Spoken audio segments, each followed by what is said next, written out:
Almost 3 years ago, I had the privilege of meeting Bishop Roger Morin for the very first time. We were put together by Pope Francis, of all things. And in the conversation that we first had, we talked about a number of different things. But at the very end of the conversation, he said something that didn't click with me. And I had turned away from him just a little bit, and then I realized that he had just zinged me. And, it was kind of one of those moments where as I turned back to him, he had that wry smile on his face, and from that moment on, I knew we were going to be really good friends. And really have, of course, appreciated him deeply. He was born in Drayton, Massachusetts on March 7, 1941, and Jermaine and Lillian, his parents, brought him to the church, and it was St. Teresa's Church, which would hold a very special place for him all throughout his life. And as they brought him for baptism, it was really the moment when the Lord called him into relationship for the very first time. And it was there that he would make First Holy Communion, so he would receive the body and blood of Jesus for the very, very first time. And it was there that he would receive confirmation, and the Spirit of God would begin to really take over his life. And then he was ordained a priest there by Archbishop Hannon.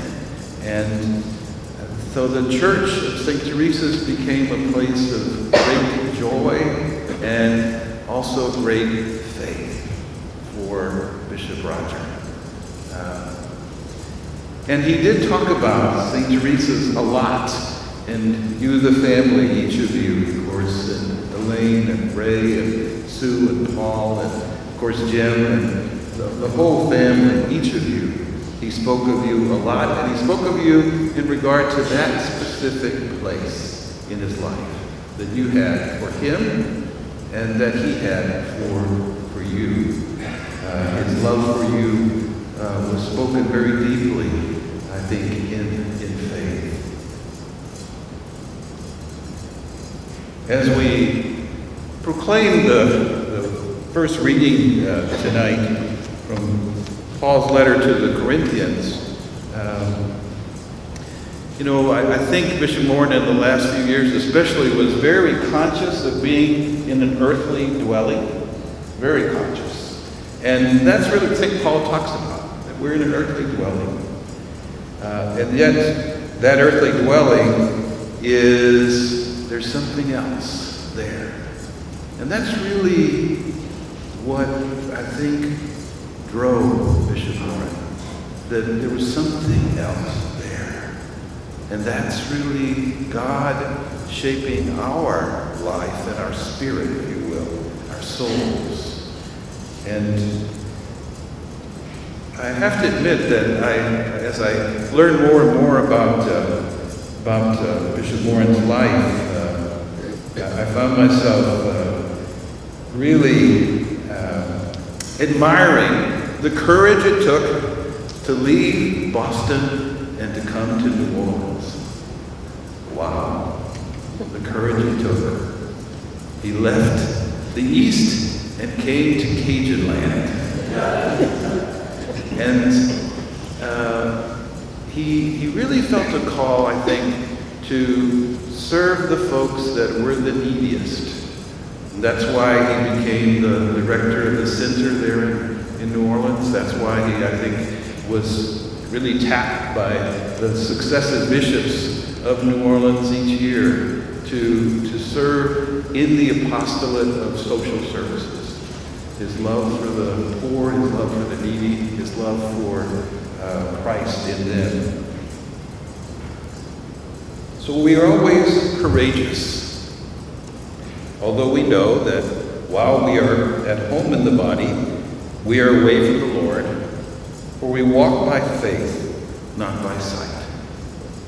Bishop Morin walked in faith, deep faith, deep faith.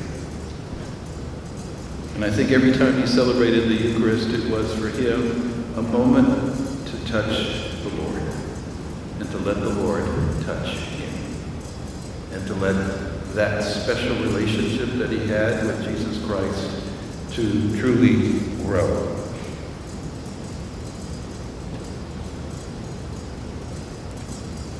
I know there were moments of struggle at times, in his life. And I know that the illnesses that he was struggling with recently were ones that really were a challenge for him. But he received the challenge, I think, with grace, and he received the challenge, I think, in the love of Jesus Christ. His love for the church here in Biloxi was one that ran very, very deep. And his love for you, the priests especially, ran very deep.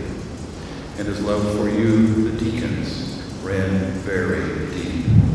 And of course, to our religious and to all of our lay people, he has fond memories of every parish, every single parish.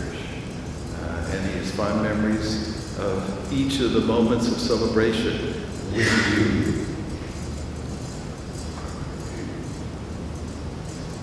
I share in that love with him, and really found his wisdom and his willingness to serve to be quite profound, and touched my heart and my life, I think, very powerfully.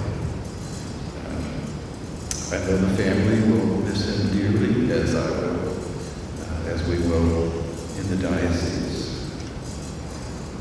Having said that, we are very grateful for the Lord giving him to us here in the Diocese of Biloxi.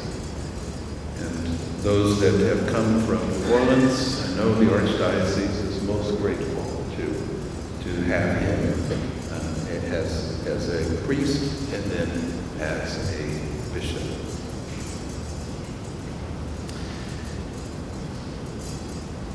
Each of the moments of faith, I think, that we're called to get echoed in many different ways. And just briefly in the gospel, we hear really about gird your loins and light your lamps. And so it's really an image of us holding that baptism candle up high. And I think Bishop Morin held his very high as a witness, and his sign of the love of Jesus Christ in his life, very specially.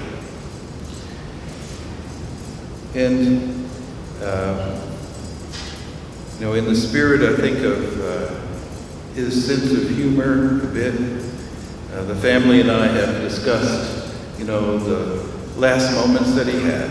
And, I think in the spirit of him, to get on a plane, having celebrated Mass with the family the day before, in the church of St. Teresa, in Drake, Massachusetts, having had dinner with the family the night before, getting on the plane, and going up to 30,000 feet, laying back in the seat to take a nap, and finding himself asleep. And imagine Jesus the Lord meeting him at 30,000 feet and saying, "Wake up, it's time to go." And I can imagine him saying, "But I'm having such a good nap." And Jesus saying to him, "Come to the wedding banquet we prepared, because we have chocolate. And we have fried chicken.